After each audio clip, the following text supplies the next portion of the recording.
ወመንፈስ ቅዱስ አሐዱ አምላክ አሜን። በስመ አብ ወወልድ ወመንፈስ ቅዱስ አሐዱ አምላክ አሜን።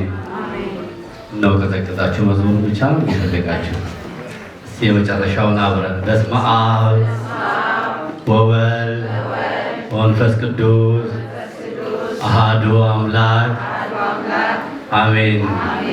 ክቡር አባታችን መላከ ገነት ቀሲስ በለጠ ይረፉ የዋዩ አካባቢ አህጉረ ስብከት ዋና ስራ አስኪያጅና የደብራችን የቅድስት ድንግል ማርያም ወቅዱስ ገብርኤል ቤተክርስቲያን ዋና አስተዳዳሪ ክቡር አባታችን መጋቢ ሃይማኖት ቀሲስ ዘላለም ጽጌ ደብራችን ስብከተ ወንጌል መምሪያ ኃላፊ፣ ክቡር አባታችን ወንድማችን ቀሲስ ዶክተር ቤዛ፣ ክቡር እንግዳችን ቀሲስ ቸርነት፣ እንዲሁም ተልእኮ አርዲት ዲያቆናት ወንድሞቼ፣ እግዚአብሔር የሚወዳችሁ እግዚአብሔርን የምትወዱ የእግዚአብሔር ቤተሰቦች የእናታችን የቅድስተ ቅዱሳን የድንግል ማርያም የአስራት በኩራት ልጆች በእግዚአብሔር ስም እንደምን አላችሁ? እንደምን ከረማችሁ? እንደምን መጣችሁ? አሜን።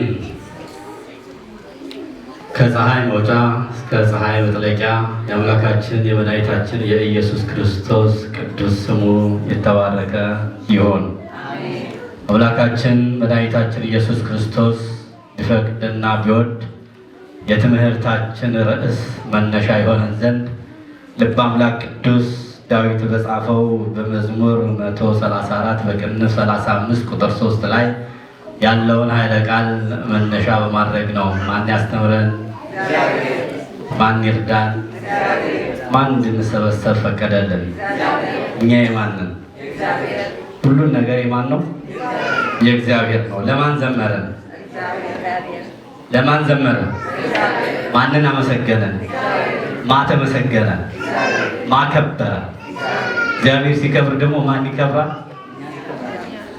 ማን ይከብራል? እኛ እንከብራለን። ስናከብረው እንከብራለን፣ ስናመሰግነው እንመሰገናለን። ለዚህ ነው በዝማሬ ያመሰገን ነው። ለዚህ ነው ነጭ ለብሰን በነጩ ዙፋን ላይ እንድንቀመጥ እግዚአብሔርን የጠራ ነው። ለዚህ ነው ወደ እግዚአብሔር የምንጮኸው። አያችሁ ህብረታችን ሲያምር፣ አያችሁ ክንዳችን ሲጠነክር፣ አያችሁ ውበታችን ፈትሮ ሲወጣ፣ አያችሁ በውበታችን ሲያንጸባርቅ፣ አያችሁ በህብረት ስንቆም ጠላት ምን ያህል እንደሚናደድ፣ ጠላት ምን ያህል እንደሚያፍር አያችሁ። የእግዚአብሔር ስንሆን ለእግዚአብሔር ስንገዛ ሁሉ ነገር የእግዚአብሔር ረዳትነት ስለሚኖረው ስኬታማ እንሆናለን። እጅግ ታምራላችሁ። ጉባኤያችሁን አምላከ ቅዱሳን ይባርከው። የመጀመሪያ ዝግጅት ይመስለናል። እግዚአብሔር ደግሞ የሚቀጥለውን ሲረዳን ወደሚቀጥለው ስንሸጋገር ከዚህ በላይ እንሆናለንና አምላካችን መድኃኒታችን ኢየሱስ ክርስቶስ ይርዳን። እስቲ ሁላችሁም እኔ የምለውን በሉ። ለስሙ ዘምሩ፣ ለስሙ ዘምሩ። ለምኑ ዘምሩ? ለምኑ ዘምሩ? ወገኖች ለማን ዘመራችሁ? ለማን መስዋዕት አቀረባችሁ? ለእግዚአብሔር። አያችሁ፣ ስትዘምሩ በምክንያት አይደለም። መዳን ስለምትፈልጉ ነው የዘመራችሁት። ስንዘምር ከውስጣችን አምነን ስንመጣ የምንዘምረው ዝማሬ ጸሎት ነው። የምናመሰግነው ሁሉ የምንጠራው ሁሉ በእምነት ከሆነ እግዚአብሔር ይረዳናል። ማን ይረዳናል? እግዚአብሔር ይረዳናል። ቅዱስ ዳዊት በመዝሙሩ ላይ ዘምሩ አለ። ምን በሉ አለ? ዘምሩ። ሲጀመር መዝሙር ማለት ምን ማለት ነው? መዝሙር ማለት ምስጋና ማለት ነው። መዝሙር ማለት ምን ማለት ነው? ምስጋና ማለት ነው። አያችሁ፣ መዝሙር ማለት ምስጋና ነው ይልና መዝሙር ማለት ለፈጣሪ ዓለም ለሥላሴ የሚሰጥ መስዋዕት ማለት ነው። ለፈጣሪ ዓለም ለማን? ለሥላሴ የሚሰዋ ምስጋና ማለት ነው። መዝሙር ማለት ደግሞ ጸሎት ማለት ነው። መዝሙር ማለት ምን ማለት ነው? ጸሎት ማለት ነው። ሐናም ስትጸልይ እንዲህ አለች ይላል፣ ልቤ በእግዚአብሔር ጸና። ልቤ በማን ጸና? ልቤ በማን ጸና? በእግዚአብሔር ጸና። አያችሁ፣ ሐናም ስትጸልይ እንዲህ አለች፣ ልቤ በእግዚአብሔር ጸና፣ ወደ ኋላ አልልም ወደፊት ነው እንጂ መወላወል የለም፣ ቀጥ ብለን መጓዝ ነው እንጂ ልቤ በእግዚአብሔር ጸና። ልበ አምላክ ቅዱስ ዳዊትም ይሄንን አለና ምን አለ? ዘምሩ ለአምላክ ዘምሩ፣ ዘምሩ ቸር ነውና ዘምሩ አለ። እኛ ደግሞ ምን አለው? የዝማሬ ምሽት ብለነው ተዘጋጀን ማለት ነው። ዝግጅታችንን ሁሉ እንድንዘጋጅ ሁሉ የፈቀደልን ማን ነው? ስትዘጋጁ አልገባል አይደለም። በሕይወታችን መልካም ነገሮች ስናዘጋጅ ፈተናዎች አሉ። በሕይወታችን መልካም ነገሮችን ስናስብ የሚፈትነን ብዙ ነገር አለ። ቅዱስ ዳዊት ይህንኑ ነው ያለው። ስንጸና እንደ ጽናታችን እናገኛለን። ዘምሩ እግዚአብሔር ቸር ነውና፣ እግዚአብሔርንም አመስግኑ፣ ዘምሩ ለስሙ ዘምሩ፣ እርሱ ምንድን ነው አለ? መልካም ነው። መልካም ነው አለ። ማን ነው? ምንድን ነው አለ? መልካም ነው። ስንዘምር ግን ዝማሬያችን ምን ይሆን? የምንዘምረው መዝሙር አምነነው ምን ሆን መቻል አለበት። ለእይታ ከሆነ እንከስራለን፣ አምነን ከመጣን ግን እንዘምራለን። ዳዊት በእግዚአብሔር ፊት ተንበርክኮ ጸለየ፣ የጸሎቱን ምላሽማ አገኘ። ዘመረ እኮ ነው የሚለው አይደል እንዴ ወገኖች? በባቢሎን ምድር ላይ እነ ኤልያስ እነ ዳንኤል ለእግዚአብሔር ዘመሩ፣ አለቀሱ። እርሱም ሰማቸው ይላል። እርሱ ምን አላቸው? እርሱ ምን አላቸው? ሰማቸው። ይሰማናል እግዚአብሔር። በህብረት እንጩ፣ በህብረት ከጮህን እግዚአብሔር ይሰማል። እግዚአብሔር ቢዘገይም ይረዳናል። ትናንትናን አሻግሮ ዛሬ ላይ ያቆመን እግዚአብሔር ነው። በነጭ ልብስ የሸፈነን አካላችን ሲገለጥ ብዙ ገበና አለው። ብዙ ተጽፎ ተዘርዝሮ የማያልቅ ገበናችንን የሚሸፍን ዝማሬያችንን መስዋዕት የሚቀበል የድንግል ማርያም ልጅ ኢየሱስ ክርስቶስ ብቻ ነው። ለዚህ ነው ዘምሩ ይላል ይልና መዝሙር ይላል የኃጢአትን ደዌ ይሰብራል። መዝሙር ንስሐ ያስገባል። መዝሙር ሐዘናችንን ወደ ደስታ ይቀይራል። መዝሙር ደስታችንን ሁሉ ያረጋጋል ይላል። ዳዊት ሲዘምር ማን ሳቀችበት? ማን ሳቀችበት? ለምን? በደስታ በተመስጦ ለእግዚአብሔር ጸሎትን ያደርሳል። እግዚአብሔርን ያመሰግናል። ለእግዚአብሔር ይሰዋል። በደስታ በተመስጦ የዘመርን ስንቶቻችን ነን? እግዚአብሔርን ያመሰግንን ስንቶቻችን ነን? ስንቶቻችን ነን ጣት የዘረጋ? ስንቶቻችን ነን ለእግዚአብሔር አመስግነን እግዚአብሔርን ብቻ የፈቀደው ይሁን ብለን በእምነታችን እንድንጸና የጮህን ስንቶቻችን ነን? ሲራሳችንን እንጠይቅ። ዳዊት ሜልኮል እስከምትስቅበት ድረስ ዘመረ ይላል። ዘመረ። መስማት እስከምንችል ድረስ መስማት የሚያቅተን ብዙ ሰዎች የለንም። ሰለቸን፣ በቃን። ዝማሬ በዛ፣ ወንጌሉ በዛ፣ ቅዳሴው በዛ። ወገኖች የተሰጠን የእያንዳንዱ ጸጋ የሚዘምረውም ይሰርቃል፣ የሚያጸዳውም ይሰርቃል፣ አርፍዶ የመጣውም ይሰርቃል፣ ቀድሞ የመጣውም ይሰርቃል፣ ዘግይቶ የመጣውም ይሰርቃል። ጌታችን መድኃኒታችን ኢየሱስ ክርስቶስን አምነን ስንመጣ በመዝሙራችን ልክ ዋጋ ይከፈለናል። ሐዋርያው ቅዱስ ጳውሎስ ታስታውሱታላችሁ አይደለ? ምን አለ?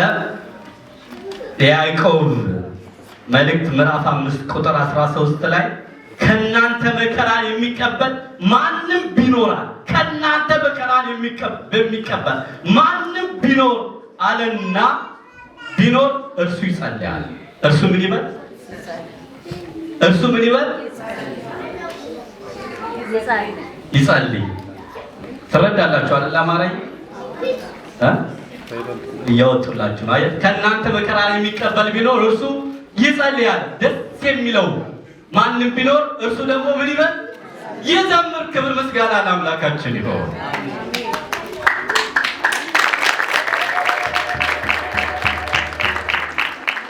ጸጥ አላችሁ ስትፈተኑ፣ ፈተናው ሲበዛ፣ መከራው ሲበዛ፣ ስንጨነቅ፣ ግራ ስንጋባ ገለል በል እንበለው። ገለል በል ከፊቴ ተፈታታይ ሁሉ ይቀጥሃል ይቀጥሃል። ጊዮርጊስ አየህ በምድር ጸልጮ መምጣት ነው። ቃሉን እንድትይዙት ነው። ገለል በል እንበለው። ጠላት ገለል ይበል። እኛ እንዘምር፣ እኛ እናመስግን፣ እኛ እንጩህ ለእግዚአብሔር። እግዚአብሔር ጸሎታችንን ይሰማናል። የነ ኤልያስን ጸሎት የሰማ፣ የነ ሕዝቅያስን ልመና የሰማ፣ የነ ቅዱስ ዳዊትን ጸሎት የተቀበለ እግዚአብሔር እኛን አይቀበለንም? አይቀበለንም ወገኖቼ። አምነን እንምጣ ሳንጠራጠር ይቀበለናል፣ ይቀበለናል። ማድረግ የሚችል ሁሉን እሱ ነው። ግራ ተጋብተን ተወዛግበን እሱ ስንጠራ እሱ ደግሞ ነገሮችን ሲያስተካክልልን ደስ ያለው ቢሆን ይዘምራል። ያዘነ ቢሆን ምን ይበል? ይጽናናል። ሐዘናችንን ወደ ደስታ እኮ ይቀየራል። ሐና እኮ ምንም ነገር አታደርጊም መውለድ አትችይም በቃሽ ስትባል ልቤ በእግዚአብሔር ጸና፣ ልቤ በእግዚአብሔር ጸንቷል። አገኛለሁ የምፈልገው፣ ይሰጠኛል የሚፈልገው። ከኔ የሚጠበቀው መስማት ነው። ምናልባት የጎደለኝ ነገር አለ፣ ምናልባት ከኔ የሚጠበቀው ነገር አለ፣ ምናልባት የሚመጣው ነገር ለኔ የማይጠቅም ነገር ይሆን ብላ ዘግይታለች። ጸሎታን የሚመጣበት ጸሎታ ይፈጸምበት ጊዜ ግን እግዚአብሔር ሰዓትን ጊዜም ስለነበረው ለጸሎታ መልስ ሰጣት ይላል። ያ ጊዜ ግን በእግዚአብሔር ጸናለች ይላል። ክብር ምስጋና ለአምላካችን ይሁን። ክብር ምስጋና ለማን ይሁን? ለእግዚአብሔር ይሁን። ወገኖች ስትዘምሩ እንዴት ታምራላችሁ! ስንዘምር ለአምላካችን ለመድኃኒታችን ለኢየሱስ ክርስቶስ መስዋዕት ስናቀርብ እግዚአብሔር ይቀበላል። ከኛ የሚጠበቀው በንጽህና ማገልገል ነው። ከኛ የሚጠበቀው ማድረግ የሚገባንን ማድረግ ነው። ሌላውን መንገድ የሚጠርገው ማን ነው? እግዚአብሔር ነው ወገኖቼ። ማን ነው? እግዚአብሔር ነው። ቅድም ፕሮግራም መሪው ዲያቆን ዳንኤል በደንብ ሲያብራራው ሰምታችኋል አይደለ? ዳዊትም ይቅርታ ጳውሎስም ዘመረ። የዝማሬው ውጤት ደግሞ ምን አደረገው? በእስር ቤት ምን አለው? ወህኒ ቤቱን ሰበረው። ጳውሎስና ሲላስ የሐዋርያት ሥራ ምዕራፍ 16 ቁጥር 19 ላይ ብትመለከቱት ይህን ታሪክ ለመዘርዘር ጊዜ አይኖርም እንጂ ያቺ ሴት ይላል ግራ የተጋባች በጥንቁልና አይኗን ታውሮ ስትኖር የነበረችው ሴት ተከተሏት ይላል። እነ ጳውሎስና እነ ሲላስን ተከትላ መጣች ይላል። ብዙ ነገር ትላለች፣ ትዘበራርቃለች። እነ ጳውሎስ ግን ተጨነቁ፣ ግራ ተጋቡ። አያቸው አይደል? መልካም ለማድረግ ሁሉ የምንጨነቅበት ጊዜ አለ፣ የምንጠበብበት ጊዜ አለ። ይሄን ጊዜ ጳውሎስ ዞር አለና አንቺ ሴት አላት። ወገኖቼ ክብር ምስጋና ለአምላካችን ይሁን። ምን አላት? አንቺ ሴት አላትና በራሷ ላይ ያለ በጌታችን በመድኃኒታችን በኢየሱስ ክርስቶስ ስም ውጣ አለው። ምን አለው? ውጣ አለው ይላል። ቁጥር 16 ላይ ያዘው። ቁጥር 16 ላይ ወደ ጸሎት ስፍራም ሲሄዱ ይላል የሟርተኝነት መንፈስ የነበረባት ለጌቶቿ እየጠነቆለች ይላል። ለጌቶቿ ምን ያለች? እየጠነቆለች በብዙ ትርፍ ታመጣ የነበረች አንዲት ሴት ገረድ አገኟት ይላል። እርሷ ጳውሎስን ተከተለችው። ማን ተከተለችው? ወገኖች የምንከተለውን ዛሬ እንምረጥ። እኔና ቤቴ ግን እኔና ማን እናመልካለን አለ? ማንን እናመልካለን? እግዚአብሔርን እናመልካለን። ዛሬ የምንመርጠውን እንከተል። ስንቶቻችንን መምረጥ አቅቶን ገደል የገባን? ስንቶቻችንን በምርጫችን ትክክል ሳልሆን ሄደን ፍጻሜ ያጣ ነው? ስንቶቻችንን መዘመር ስንችል የጨፈር ነው? ስንቶቻችንን ማመስገን ስንችል ማመስገን ሳንችል ቀርተን የከሰር ነው? ስንቶቻችንን ዘምሩ ለእግዚአብሔር ዘምሩ፣ ዘምሩ ለንጉሥ ዘምሩ የሚለውን አስወግደን ሌላ መዘመር ጀምረን ከስረን የቀረን? አያችሁ፣ ዞር አለና ጳውሎስ ይችን ሴት ምን አላት? በኢየሱስ ክርስቶስ ለዋላ ያለህ መንፈስ ውጣ አለው። ምን አለው? ይውጣ ከኛ ጠላት ይውጣ። ወገኖቼ እናስወጣው፣ በር እንክፈትለት። እኛ አንድ ነን እንበለው፣ እኛ የምናምን ሰዎች ነን እንበለው። የምናምነው አንተን ነው ልንለው ያስፈልጋል። በዚህ ጊዜ እነ ጳውሎስ ግን ክስ ቀረበባቸው። ወገኖቼ መልካም ነገሮችን ይዘን መምጣት ስንጀምር ክስ አብሮ ይጀምራል፣ ፈተና አብሮ ይጀምራል፣ ማንከስ አብሮ ይጀምራል፣ ወገቤን ጉልበቴን ማለት አብሮ ይጀምራል። ከጥንት ነው ጠላት ሲፈትነን የነበረው። ነገር ግን አምላካችን መድኃኒታችን ኢየሱስ ክርስቶስ የጽናታቸውን ውጤት ያውቅ ስለነበረ እነ ጳውሎስን በሕዝብ ዘንድ ከሰሷቸው። ልጠቅልላችሁና እዚህ ላይ ምን አሉ? እነ ጳውሎስን ከሰዋቸው ወደ ፈራጆች ይዘዋቸው ሄዱ። እነ ጳውሎስ ተፈርደውባቸው ወደ እስር ቤት ተወረወሩ። እነ ጳውሎስ ግን አገልግሎታቸውን አልተውም። እነ ጳውሎስ ዝማሬያቸውን አልተውም። ዘመሩ። ለማን ዘመሩ? ማንን አመሰገኑ?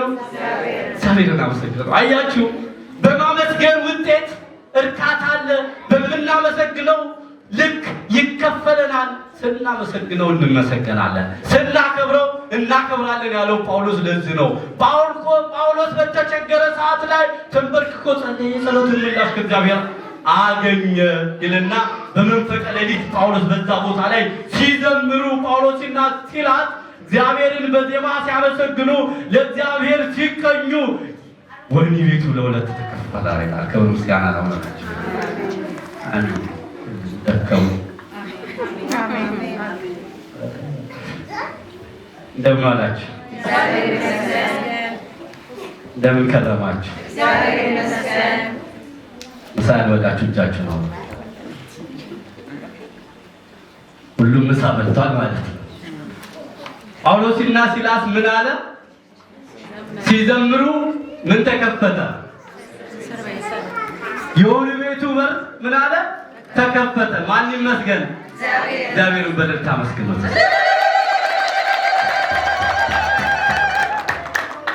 ቋጠሮቻችን ይፈታሉ ስንዘምር።